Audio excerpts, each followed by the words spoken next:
Good afternoon. Welcome to K-12 Budget. And today we have an interesting program prepared, and it is an informational briefing on Math Nation. So we have three guests here that would like to present to us and share with us a little bit about what they provide. And so welcome. So we'll first have Ethan Fieldman, CEO. Welcome. Thank you so much, Madam Chair. Members of the committee, we very much appreciate the time. We appreciate John Federico and Stephen Durst for working with us here in the state, but again, most appreciative for the time in front of you, Madam Chair. So I'm Ethan Fieldman, I'm the CEO. We have Morgan Chittum is here, our Vice President, and Dana Jenkins came in from South Carolina. She runs the Math Nation in South Carolina. They're really the stars of the show and much smarter than I. So if we have some time for questions, they'll join me and we'll certainly answer questions if there's time. But we're going to jump right in to be cognizant of your time. So Math Nation is a program that is in 4 different states, is 4 different programs. It's a local program, and it's really just meant to make math more exciting and more fun for students. I'll tell you that math, everybody's got a little different experience with math, but math, unfortunately, can be boring for a lot of students. If you have kids like I do, you know that they ask you, when am I ever going to use this? What's this for? Do I really need to learn this? And they don't have guest speakers that come in for math. They don't have field trips usually for math. You know, graphing a polynomial is something that parents, unfortunately, typically forget, but it's something that we really need to support our students with, especially with the pandemic and all of the troubles that students have had and challenges, especially with their parents at home. So the challenge, and you are aware of this, but just to put some numbers in front of you, I don't like to start with the bad news, but the bad news is that the high school grade level scores have gone down 6% just in the last 2 years. 47% of students in high school are currently below grade level in Kansas, and teacher vacancies shot up 62% in 1 year. Now, what that means is many students across the state have a long-term substitute teacher, which means your kid has a geometry teacher all year that is not certified in math, or certified at all in many cases. And that's a pretty terrible thing to think of. And so we really need to help parents and help families and give them the resources they need for their students to be successful. We've been working for 10 years now. We came out of the University of Florida is where we started. A few of us are still based in Florida, but we have people in each of the 4 states we work in. And most importantly is results. Results matter. We make students engage with math. We make it more fun. I'll talk about that in a moment, how we do it. But at the end of the day, the scores should go up. The statewide test scores should go up if we're doing a great job. So we work with local universities to do evaluation every year. They do an evaluation of our program to make sure that the scores are going up, and we don't believe we should ever be funded if the scores are not going up. We focus on rural students, African-American students, Hispanic students, students with learning disabilities, you name it, homeschool parents, charter schools. We believe that everyone should have access across the state. Everyone should have access, and every parent should have that choice and that transparency to know what their kids are learning in school and to be able to work with them together. So that's what we specialize in. So we have lots of data for you. It's on the flyer that you have in front of you. We can provide studies, but we've got a lot of long-term data. We've been doing this for a good long time now. So just our quick history. We started down in Florida. As I mentioned, there was an end-of-course exam 10 years ago that 52% of students failed, and that's a graduation requirement. And so the University of Florida College of Education said, we got to help our local community, our local high schools. So we had focus groups with parents and teachers and students, and we said, what do you need to be more successful? And what they decided was they wanted fun, exciting videos aligned to their state standards, workbooks to follow along, tutoring, and some other things. Now, within one year, actually every district in Florida decided they wanted to use it. There's never a state mandate. Each district decides what they want to do, but every district decided they wanted to use the program, and the scores have gone up dramatically over the years.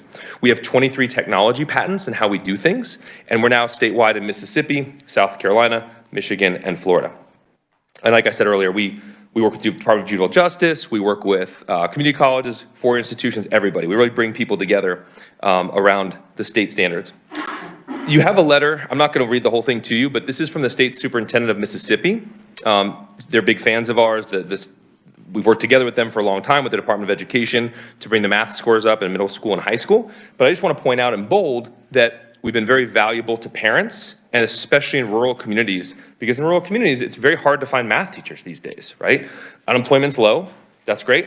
But a lot of firms, they grab math teachers, and so it's very hard to find good math teachers. And so in the Mississippi Delta region, very, very rural, obviously a lot of rural areas in the frontier, areas in Kansas, I mean, there's just hard to find good math teachers, so we got to support students at home.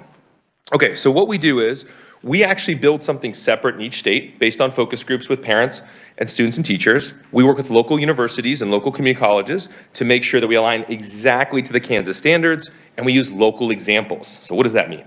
Well, when I learned math, I remember very well, we learned the distance from New York to LA as a ratio of the distance from Orlando to New York. I was like, I don't know where, I have no concept of that, right? But a student does understand Wichita to Kansas City area, right? They would get that. You talk about state parks, you talk about football games. In South Carolina, there's an example that's fun that says, you're going to a football game between Clemson and University of South Carolina.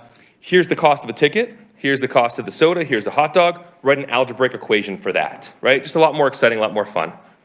We work with all the local community organizations to give them access, especially mentors, big brothers, big sisters, boys and girls clubs. We want everybody to have access to high quality resources. And then we hire full-time staff to drive around and work with parent nights, STEM nights with all the districts. So here's the fun part. I'm going to show you all a quick video. One of the biggest things we do is exciting, fun videos for every concept a parent needs to go over that with their student. So I'm going to hit play on this real quick, and you'll get a sense of kind of some of what we do, some of the tutors we have. Welcome back. Anderson here, your study expert. We're going to wrap things up now. We're going to have that conversation again about equations, graphs, and tables, but now we're relating all three. Match the equations, tables, and graphs, noting any key features you use to determine those matches. Let's get to it. But when we look at the real-world context, we realize that there are some additional constraints on the domain and range. So what do you think this graph would look like if it were drawn to represent that real-world context and not just the equation or function that represents the context? Que me queda negativo 2x más 1. Negativo 2x más 1. Así que siguiendo la misma lógica, haga este después de la pausa.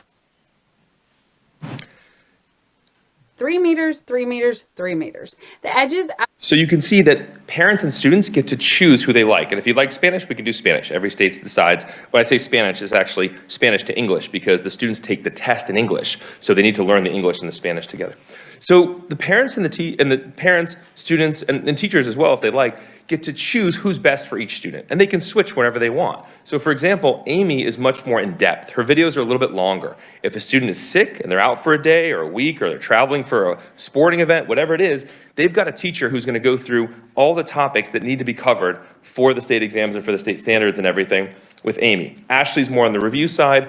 And that means that she's like the night before the test, or if you want to get ahead, because it's a great program for students that are behind, but also for students to accelerate. If you're a parent at home and your student's in 8th grade and they want to get to 9th grade resources, they have full access to go to 9th grade resources. So it's pretty neat. And this is kind of surprising, but they've become rock stars. So we actually go and visit schools to get them excited about math. And I'll show you just a 30-second clip here of visiting some schools.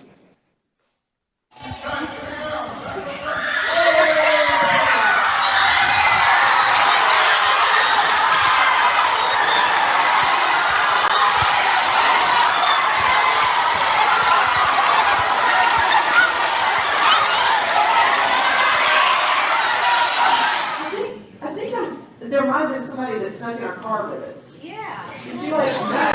Zach, yeah, that's Zach.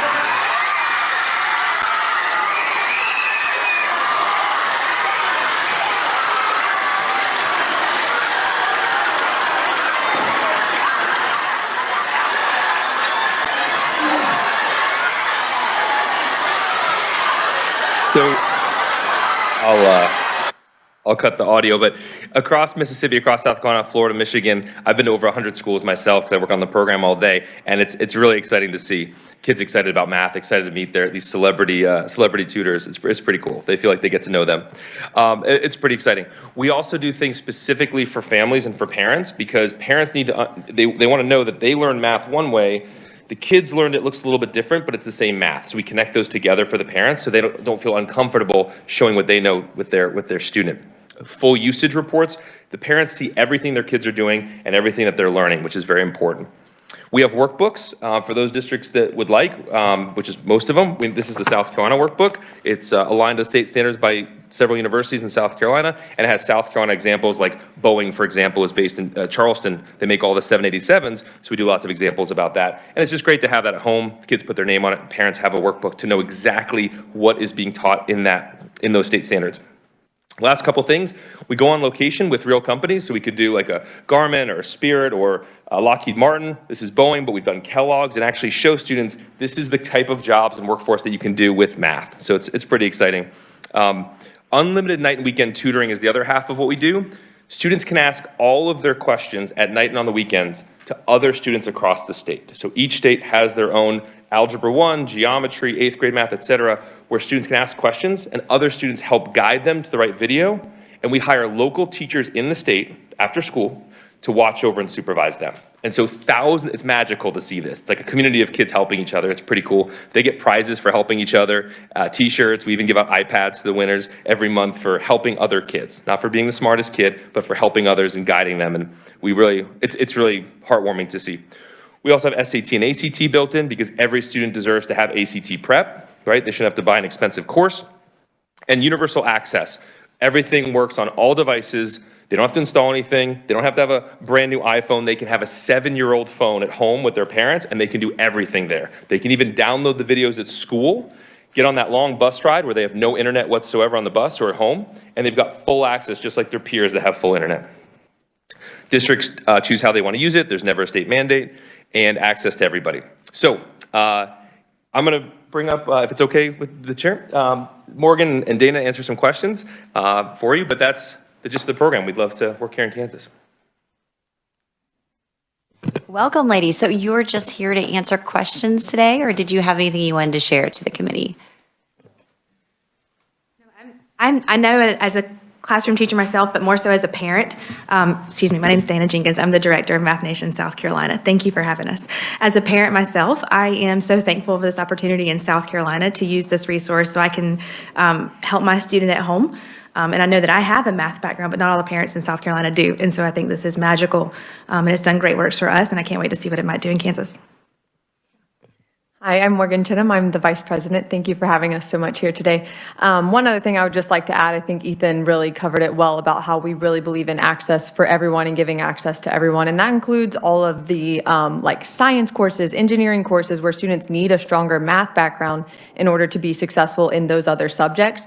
They can have access to a resource like this too, so that their algebra is not a roadblock to them progressing in something like engineering or something like in their science course as well. So that's been a really beautiful use that we've seen with the program as well.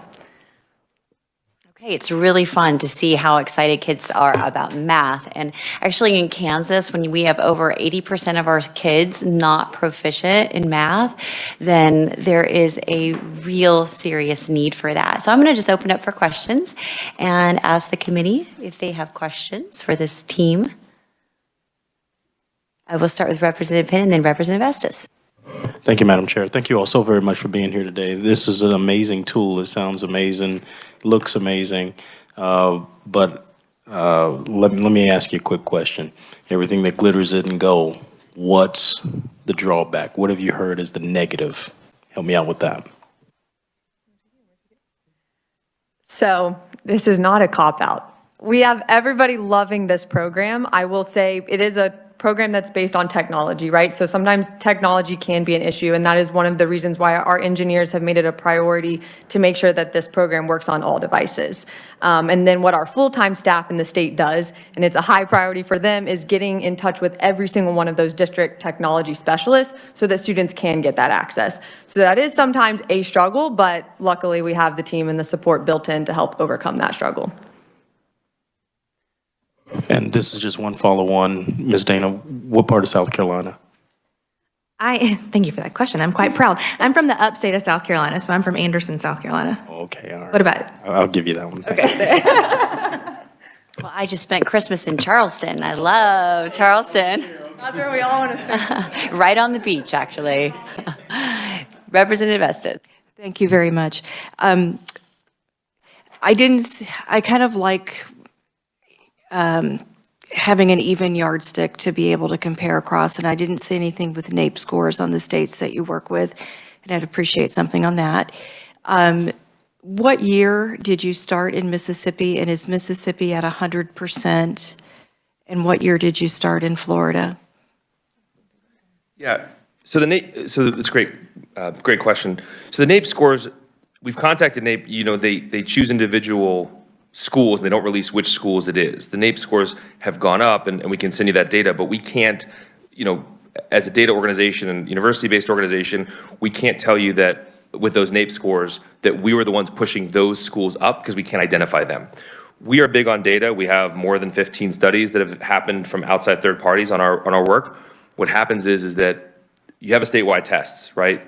And it works very, very well because, for data purposes, because the districts can release their data to the university, not to us. We don't get that data on their test scores. That goes to the university.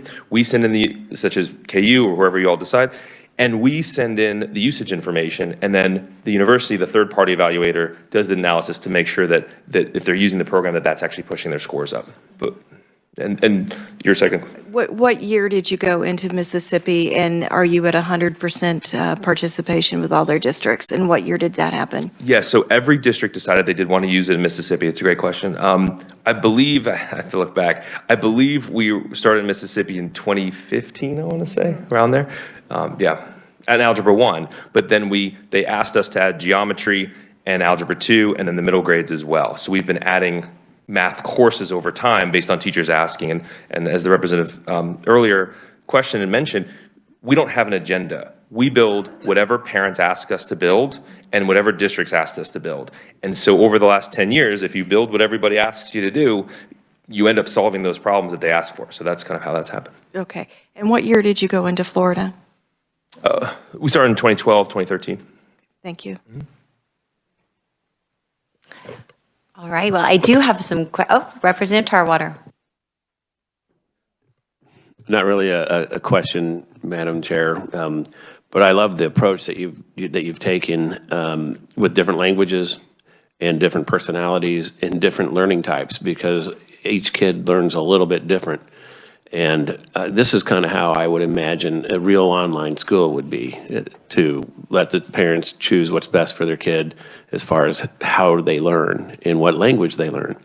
My sister teaches in Kansas City, Kansas, and there's several different languages in her building, and it's very difficult to teach those kids. And if you guys could get outside of math and have more of, wow, what a great idea, I think. Thank you, Madam Chair. All right, Representative Hoffman. Thank you, Madam Chair. So are you in Kansas now, or what's I assume there's a cost associated so what's that cost, and what does it take to move you into Kansas? Yes, so it's a great question. The program is not built for Kansas. We are not a Common Core program. We are not a national program.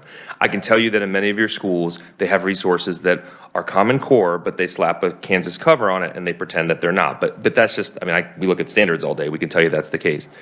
We don't do that. We sit down with the state standards, we work with the local universities, and make sure that you have a product that is perfectly aligned to the standards in the state and uses local examples. So it doesn't exist yet in Kansas. For $3 to $4 million for the first year, we have to build it and run it for a year. We would love to bring it to every single student in every public school, charter school, homeschool, community college, Department of Juvenile Justice, mentoring program, et cetera, including workbooks and tutoring and everything. After that, after the first year, it costs about half that because we don't have to build it again. So that would be obviously what our ask would be, I guess, if that makes sense. Thank you, Madam Chair. All right, that's good to know.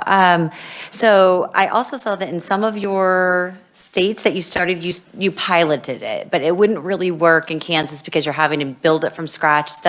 Once you build it, it doesn't matter if you had 10,000 students or more, because so much of it is online. It's virtual. Is that correct? That's correct. Mississippi was the only place we had a pilot, and that was back in 2014, and we didn't do anywhere near as much as we do now. So you would have new actors and new rock stars to bring into our schools?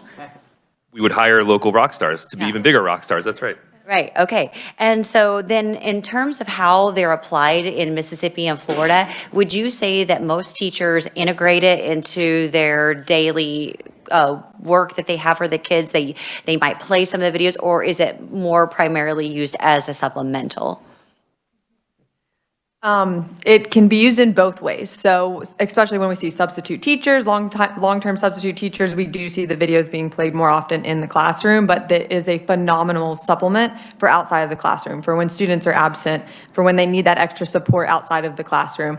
But that is what our districts being able to choose, and our full-time staff, they help go and work with the individual districts to find the best need for Math Nation in those districts. So whether that's in the classroom or outside of the classroom. I don't know, Dana, if you have anything you want to add to that. This is what Dana does in South Carolina. She gets to work with the districts to help them find the best fit for the program. All right, that sounds exciting. And also, we are, of course, the K-12 Education Budget Committee, but did you perhaps send an application for ESSER funding? We did apply to the Spark Committee. Oh, great. Because I would think that this fits right in line with learning loss and that the trouble that kids are having right now, just kind of catching back up. The only last point, I love your program, I really do. My only last point is, instead of sadly talking about Boeing, we'd have to talk about the number of Boeing employees we've lost in Kansas since the 1950s. So darn, that would not be a fun equation. So committee, are there any other questions? Yes, Representative Wynn, and then Representative Estes. And thank you, Madam Chair. And thank you and welcome to Kansas. Is this your first time? Second time for me. First time in Topeka. Okay, well, it's a beautiful day. Okay, so help me understand, what kind of application would you ask for if you don't? Well, let me back up. Have you made contact with any school districts in Kansas? We have not yet, because our experience has been they get excited and then we don't have a product to give to them, if that makes sense. It's not aligned to their standards either. We don't want them learning the wrong stuff. The standards are different, so we have not. But typically, when we're funded, we obviously sit down and have those focus groups and build what they would like us to build. So I guess my real question is then, what kind of application can you apply for? One, if there has not been any adoptions, and two, if you have not provided a model based on Kansas standards. So we're math educators. It's a little bit above my pay grade, some of the funding and things like that. But I'll say that we believe that if the legislature, through the Spark Committee, for the Spark or others, if we're funded for 1 year, we can build the program for the state and run it for a year. And then it can either be funded by the legislature or turned over to the districts, if need be, for them to fund with their local funding and other things as a supplement, because we supplement what they have in the classroom. But that's, from our perspective, is that once we're funded, we work with the department or local universities, whoever the state would like us to work with, and we kind of bring this technology and this ability to build a great program to the state. Is that helpful? Madam Chair, and thank you for the answer, because I don't understand how would this committee fund something if there's so many unknowns, but I'm not on the committee, so good luck. Well, but you're on this committee, and we could also do it here. So the idea is that it would require a review of the standards, and it would be applicable to all of the students that are in middle and high school math in Kansas. And so one district couldn't afford to do it because that would be too much of a cost. But as Kansans, if we believe that this could truly impact our kids and positively bring them up and show results of 7.5% improvement, then it might be in Kansas's best interest to have kids that can count money back and do the math that they need in their future careers.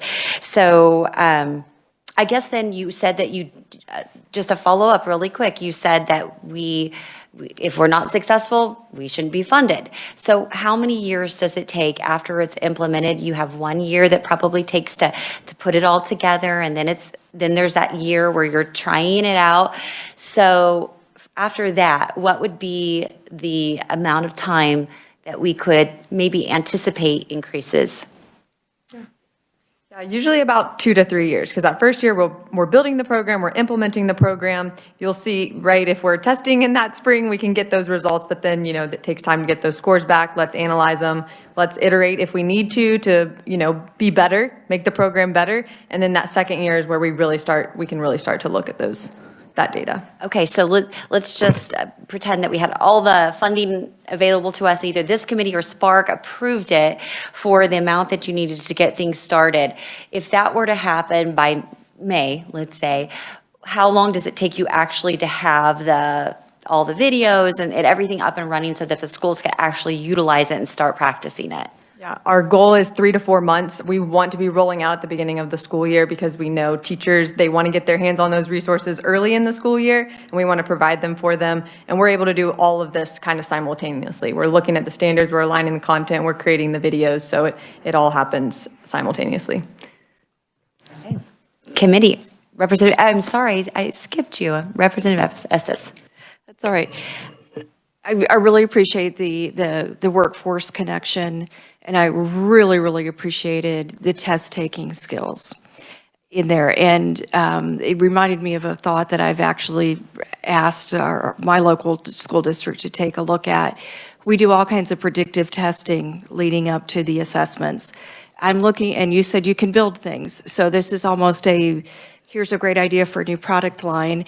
I wish that there was a way to integrate an individual child's predictive test results to lesson plans that retest, and that child can have a time in the classroom and a time at home, that what automatically comes up in front of that child is what they were weakest on in their predictive tests. So if we can get to where we have an interface between those things, that's when I see something that gets my attention. If I may, yes, that's the holy grail. That's the dream. I will tell you that we are currently in the middle of a 5-year, $8 million research grant looking at personalized learning and connecting those pieces together. Each state is a little bit different as far as the data that we can get from the assessment provider. Obviously the data is not our data, we're not selling data, all those kinds of things, obviously. We would love to have that come in from the assessment. We can build that. We're happy to build that. We'd love to build it. The issue that we have is we have to get that information in, and then we can align it. But a lot of the testing companies, and I'm not as familiar, honestly, in Kansas with who the providers are, but they're not willing to give some of that information out. But if we can have that information, we can absolutely customize automatically recommendations, personalized recommendations for students. And the workforce side, I actually sit on a regional workforce, I was appointed to regional workforce development board in Florida. And hopefully we can get more of those Boeing and other jobs back in Kansas, but we need high wage, high growth, high skilled jobs. I mean, the students need the skills for the high wage, high growth jobs. And so one of the things we do for them is, starting in 6th grade, we want students to be thinking about, high school diploma, 2-year degree, 4-year degree, what are the jobs that they can get that we can open up those opportunities to them? And that's why we spotlight the local companies that are growing and have those high wage jobs. But I think those two things are very aligned with each other, right? Parents need the data on what their kids are missing, especially with all the learning loss, and teachers need that data as well. And we love doing that work. So by all means, that's part of what we do. And Representative Hoy. Thank you, Madam Chair. Have you gotten pushback? I know with being after a year of remote learning and struggles with online learning, has there been pushback about, we don't want our algorithms teaching our kids. We want them in the classrooms with in-person teachers. We don't need another app and to be on our iPads all day long. So I guess my question is, one, how long, what is the design? How long are they on this in the classroom? Is it a daily, weekly? And then what are you able to say to parents with concerns about more screen time? So absolutely, it's an issue. I have kids myself, same concerns. We are primarily an out-of-school resource. We were built as an out-of-school resource. We were built as something in the first couple of years, we were only out of school. Then teachers said, I got as Morgan mentioned, teachers said, well, I have a substitute teacher. If I could play a video and pick the teacher and they could teach and the students have their workbooks, I won't lose the average of 8 days a year that are lost for substitute teachers, even before COVID. So we're primarily outside of school with the parents. That said, one of the reasons why the screen time was so bad and so, for these students was because they were just doing practice problems over and over again. They weren't actually seeing a human being in many cases on video. And I won't bore you with the research, but there's published research now showing that our patented videos where you actually see a human being is much better for the student than watching a video where you can't see somebody, make eye contact, and have what is almost human interaction. Does that make sense? So there's a few things there, but yeah, we don't have a prescribed set amount of time they have to do. We don't take class time away because the students need that class time. But after school, before school, substitute teachers, long bus rides, there's a lot of time there that we need to get students some remediation, some extra help because of that learning loss. All right, last chance, committee. Well, thank you very much, Morgan, Dana, Ethan. We really appreciate you coming to Kansas and sharing with us about Math Nation, and we look forward to having further conversations. All right, safe travels. Thank you. And committee, just a reminder that tomorrow we are going to review special education funding. Gabrielle has put together a little bit more information for us and how it's actually computed. So we're going to walk through that. I think that will be helpful to us. Thank you. I think that will be helpful to us before we do our budgeting, which we are going to have our budget hearing on Thursday. Could I also ask someone to entertain a motion for approval of minutes from January 31st, February 1st, February 7th, and February 8th? Representative Hoffman.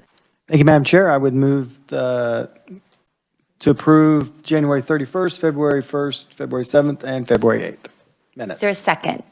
Representative Estes for the second. Committee discussion about the minutes. You should have those emailed to you. All right, all those in favor say aye. Aye. And those opposed? And motion carries. Minutes are passed. Did we accomplish everything we need to, Holly? All right, committee, we are adjourned.